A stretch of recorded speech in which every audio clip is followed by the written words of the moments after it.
Welcome back to நம்ம area பசங்க channel. இன்றைக்கி நம்ம வீடியோவில் என்ன பார்க்க போகிறோன்னு பார்த்தீங்கன்னா கார்பரேட்டர் ஓவர்ஃப்ளோ ப்ராப்ளம் பற்றி தான் பார்க்க போகிறோம். இந்த மாதிரி ஓவர்ஃப்ளோ ஆயிடுச்சுன்னா வண்டி நம்மளுக்கு வந்து ஸ்டார்ட் ஆகாது. இந்த மாதிரி சின்ன சின்ன வேலையெல்லாம் நம்ம வீட்டிலே முடிஞ்ச அளவுக்கு ட்ரை பண்ண போகிறோம். ஃபஸ்ட்டு சைடு சீல்டை மட்டும் ரிமூவ் பண்ணிடலாம்.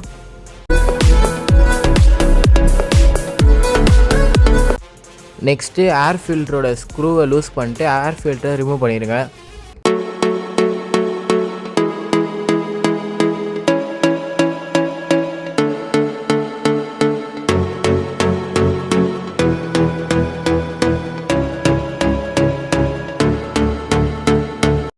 நெக்ஸ்ட்டு பார்த்தீங்கன்னா கார்பரேட்டரோட ஸ்க்ரூ லூஸ் பண்ணிட்டு குயிக் த்ராட்டலோட நெட்டை மட்டும் கட்டினா கார்பரேட்டர் கையில் வந்துடும்.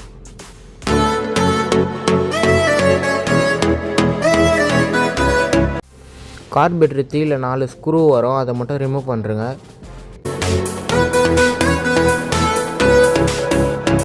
கார்பரேட்டர் உள்ள ஒரு நீடில் வரும், அந்த நீடிலை மட்டும் ரிமூவ் பண்ணிட்டு சேஃப்டியான ஒரு ட்ரேயில் போட்டு வச்சுக்கோங்க.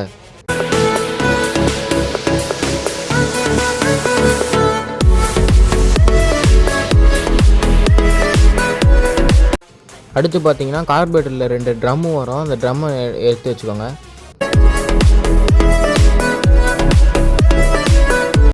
கார்பரேட்டர் ட்ரம்மை ரிமூவ் பண்ணால் அது கீழே இந்த பென்னு நெம்பு மாதிரி இருக்கும். இது சம்டைம்ஸ் வந்து ஸ்டக் ஆச்சுன்னா கூட ஓவர்ஃப்ளோ ப்ராப்ளம் வரும். இது சம்டைம்ஸ் இல்லைனா ட்ரம்மு வந்து இது மேலே படலாம் கூட ஓவர்ஃப்ளோ ப்ராப்ளம் வரும்.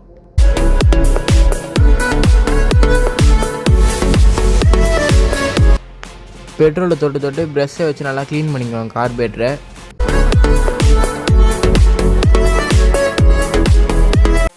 ஃபஸ்ட்டு இந்த நெம்பு பார்த்தீங்கன்னா ஒர்க் ஆச்சு, ஆனால் அந்தளவுக்கு ஒர்க் ஆகலை. இப்போ நம்ம க்ளீன் பண்ணணும், நல்லா ஒர்க் ஆகுது.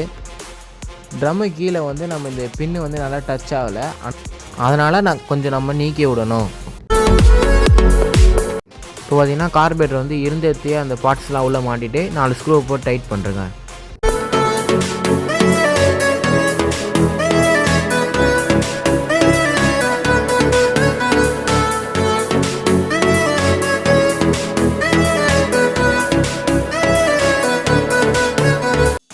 இப்போ பார்த்தீங்கன்னா த்ராட்டலோட கேபிள் எடுத்து கார்பரேட்டரில் இந்த மாதிரியே மாட்டிடுங்க.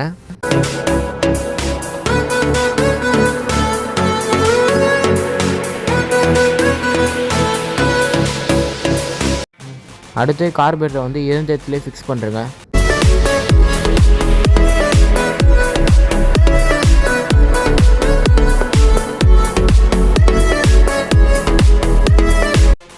அடுத்து ஏர் ஃபில்டரை மாட்டிடுங்க.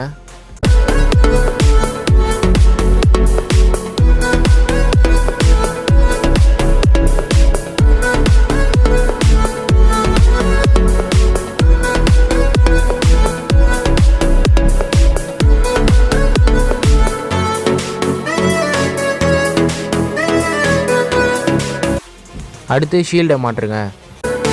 இப்போ பார்த்தீங்கன்னா ஓவர்ஃப்ளோ ப்ராப்ளம் சரியாயிடுச்சு, பக்காவாக இருக்குது.